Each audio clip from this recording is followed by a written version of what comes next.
Villainous by It's_Kingston on AO3. Episode 45, Chapter 24, Villainous.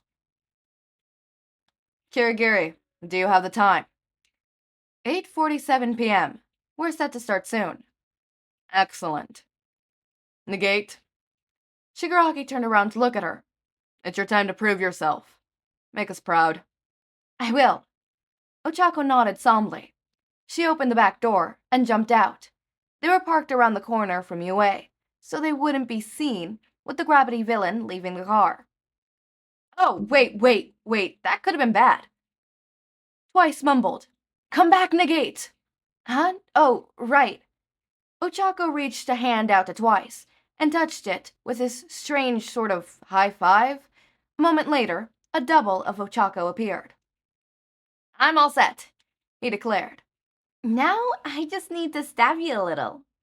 Toga giggled, pulling her mask to cover her face. Ochako nodded and rolled her sleeves up. The blonde jabbed her with one of her syringes that stung down of her mask. Ochako heard her chanting, sack, sack, sack, underneath her breath, and found it strangely endearing. Now I'm actually leaving, Ochako said, turning to leave from the car.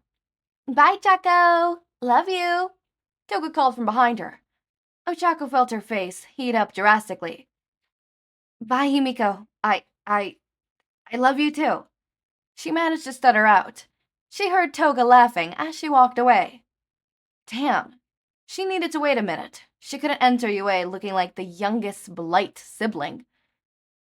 Deep breath. Look panicked, relieved, and not at all like you were maybe about to kill your old friends. Ochako mumbled to herself before using her quirk to jump the wall. She didn't go through the gate, as that would ruin their plan.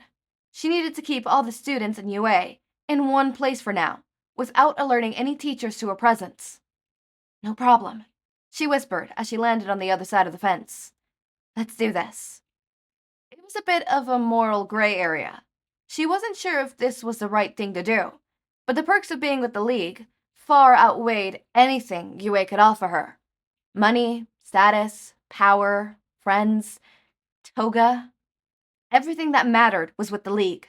So what if staying there took betraying the corporate that got her into this mess? Did she owe UA for this thought? They were the ones that sent a 19-year-old hero in training to do something 100 of 30-plus-year-old hero professionals had been trying to do for years.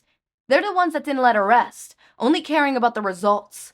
Yet she still had to find a job to continue paying for her school at UA? On top of trying to work a 9-to-5 while being in a glorified hero training facility, she had to search for exclusive criminals? UA set her up at a lose-lose situation. Either sacrifice all her time and energy to find the League, or be a disappointment. Her mind was made up, and she quickly ran through the messy areas between the buildings. Making it outside the dormitory, she grabbed her phone and quickly texted the others via the group chat that Shigaraki had insisted they make for this mission. I'm here. Going in. She flung the door open and looked around quickly. Everyone was in the common room. There was a whiteboard in front of them with ideas, plans, and motives screwed across it. Most of them involved messy written words, others only pictures. Ochako could make out her name on several different sections, and figured this was a rescue plan. She started, immediately catching the attention of everyone in the room.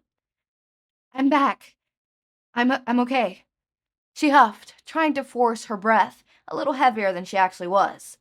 The students looked as sleep-deprived as she was when she began searching for the League. Their eyes were almost bloodshot, and the bags underneath were dark purple. Ochako! Sue jumped towards her, the first one to react.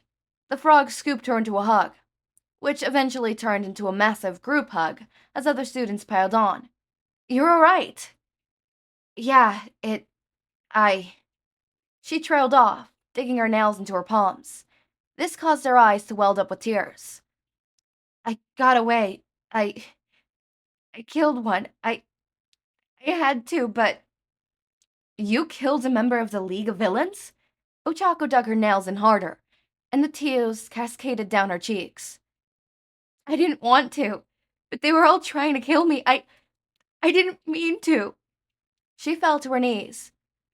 I'm not worthy of being a hero. I'm sorry for asking. We'll talk about this later. Good job getting away, Uraraka. It's great to see you again. Deku tried to comfort the villain, hugging her tightly. It's not like when she hugs me. Thanks. Ochako sniffled. It's my turn now. Toga stood up and jumped out of the back of the minibag as the clock struck 9:05 p.m. Stay safe, Shigaraki said as Toga ducked into an alley nearby. Moments later, Uraraka Ochako came out, grinning manically. I always do. She laughed before skipping towards the wall, climbing it with cat-like precision. Because let's be honest, she practically is one. Toga landed safely on the other side of the stone wall.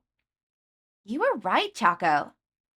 Toga murmured to herself, watching a man walk down the path closest to her. It was during the meeting that Ochako realized the League could only speculate the positions of the pro-heroes that wandered the grounds of UA, so she stepped in to help. Eraserhead always patrols around 9 p.m. I've seen him from the balcony about 9:05 p.m. every night. He doesn't have to, but I've never seen him miss a day, she said, pointing to a map Shigaraki had laid down on the table. A message from the group chat, and Toga looked down at it. This was the second one tonight, the first one being Ochako's. Don't be sneaky. Negate isn't sneaky. Oh, yeah. Toga mumbled, standing up. Mr. Aizawa, She ran forward. When she stopped, she bent down to put her hands on her knees, breathing heavily. Uraraka, what? Did you get away? For once, his voice lacked its normal tiredness. Yeah, I tried to get back sooner or find out what they were doing, but... Toga held a hand to her shoulder. I got hurt. Bad.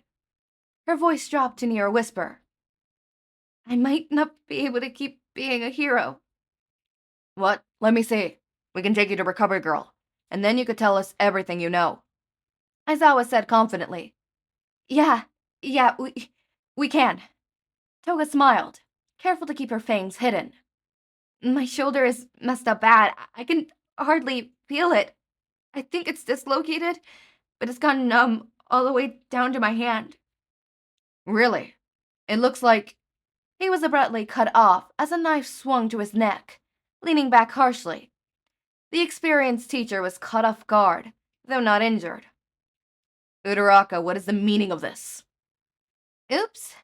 I was supposed to kill you with that one. Toga giggled.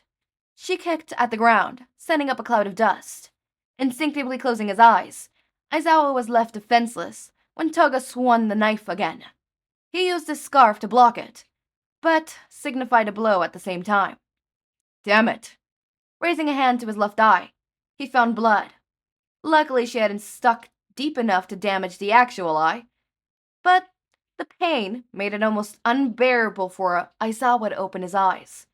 If it was purely pain, he could power through it, he supposed. But the top of the lid cut from the eyebrow straight down into his eye. He tried to force it open and use his quirk against the obvious fake Uraraka, but winced in pain. Recoiling, he quickly used a hand to his eyes again. Toga chuckled and moved in quickly, stabbing him in the stomach, causing the man to cough violently. You damn... He coughed again, eyes shutting tightly. Shit. Oh, look! My arm is all better. Toga giggled as she grabbed his body and heaved it over the bushes. She took a vial full of his blood, though she didn't plan on using it tonight. It was just a hobby to collect a trophy from each kill. Pulling out her phone, she texted the group chat. Eraserhead is gone. Now to make her way to target number 2. Sobbing, throwing up, crying, projectile vomiting. Sorry. Okay, it's not Toga Uraraka, so I'm happy. I do love Eraserhead, but he wasn't that big in this fanfiction, so I don't wish it if he dies here because, well, as I said, he didn't play a big role, therefore, so what? He fucking dies. Anyways, I'm still worried. I'm still super worried. But I'm guessing they're gonna do the route where they pretend to be Uraraka and slowly eliminate one by one, while the real Uraraka is keeping Class 1A entertained. I wonder how that's gonna go. I wonder. I'm actually in the dark for once. Not for once. I've been in the dark before, but I'm actually in the dark and actually don't know what's gonna happen, what's gonna go on, who this, who that, any of that stuff. So yeah. Anyways, I didn't really promote it yesterday that well, but I'm doing art commission and tarot card commissions, right? Tarot reading commissions, right? Tarot card reading commissions and art commissions, right? My prices aren't really high. I know some people do prices where it's like really high, but like their artwork and their art style deserves that price. I priced it at what I thought my artwork, deserves pricing and stuff like that. Right? Because I wouldn't say I'm skilled, but I wouldn't say I'm not skilled, right? But I wouldn't say I'm like really, really skilled, right? If you haven't seen my art before, I have my portfolio of like a bunch of different arts that I've done down in the description, the website, down in the description. It should be the second link. And as for third link, I forget that the top link is always the AO3 thing. So it's the third link. And obviously my thumbnails are all drawn by me. Most of them, at least the series that I'm doing right now, and especially this series right here, that was drawn by me, which by the way took me for fucking ever. Fucking hate side profiles, specifically drawing the body in side profiles. That is the hardest thing for me to do. Anyways, yeah, that's all I wanted to say. Yeah, as always, my raindrops, make sure to eat, sleep, drink water, take your meds. Have a wonderful day or night. Link to my Discord server and socials are down in the description. Subscribe to see more of my content, and thank you so much for watching.